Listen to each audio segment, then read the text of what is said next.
চাকরি প্রার্থীদের জন্য আসতে চলেছে বিরাট সুখবর। স্কুল সার্ভিস কমিশনের মাধ্যমে হতে চলেছে নিয়োগ প্রক্রিয়া। কোন কোন পদে হতে চলেছে নিয়োগ, চলুন দেখে নেওয়া যাক। প্রথমেই দেখে নেব আপার প্রাইমারি টিচার পদে হতে চলেছে নিয়োগ। শূন্য পদ থাকছে প্রায় 25,000টি। তাহলে 25,000 শূন্য পদ নিয়ে আসতে চলেছে আপার প্রাইমারি টিচারের ভ্যাকেন্সি। কি যোগ্যতা লাগছে? যোগ্যতা দরকার গ্র্যাজুয়েট ও ডিএলএড বা বিএড পাস। অর্থাৎ আপনি যদি গ্র্যাজুয়েট এবং তার সাথে সাথে ডিএলএড বা বিএড পাস করে থাকেন এবং আপনার বয়স যদি হয়ে থাকে 18 থেকে 45 বছরের মধ্যে, তাহলেই কিন্তু আপনারা এই পদে আবেদন করতে পারবেন। এরপর আরও একটি শিক্ষক শিক্ষিকা নিয়োগের বিজ্ঞপ্তি। নবম থেকে দ্বাদশ শ্রেণী পর্যন্ত হতে চলেছে শিক্ষক নিয়োগ প্রক্রিয়া।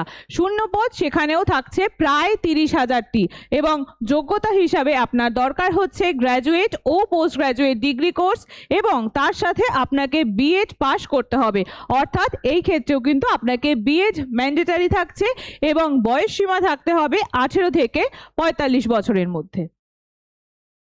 শুধুমাত্র শিক্ষক শিক্ষিকা পদেই নয়, এর সাথে সাথে হতে চলেছে স্কুল সার্ভিস কমিশনের ক্লার্ক ও গ্রুপ ডি পদে নিয়োগ।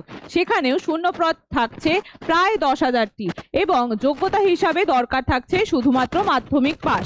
অর্থাৎ মাধ্যমিক পাস থাকলেই কিন্তু আপনি গ্রুপ ডি অথবা ক্লার্ক পদে অ্যাপ্লাই করতে পারবেন এবং এখানেও কিন্তু বয়সের সীমা থাকছে 18 থেকে 45 বছর। তাহলে মোট প্রায় 65,000-এরও বেশি শূন্যপদ নিয়ে আসতে চলেছে এই নিয়োগ প্রক্রিয়া। তাহলে এখন থেকে যদি প্রস্তুতি না শুরু করা হয় তাহলে কিন্তু আপনি পিছিয়ে পড়তে পারেন।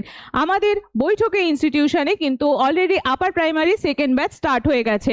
এনরোল করার জন্য অবশ্যই নিচে দেওয়া নাম্বারে যোগাযোগ করুন এবং এরকমই চাকরি এবং এডুকেশন রিলেটেড আপডেটের জন্য আমাদের ফেসবুক পেজটিকে ফলো এবং ইউটিউব চ্যানেলটিকে সাবস্ক্রাইব করে রাখুন। ধন্যবাদ।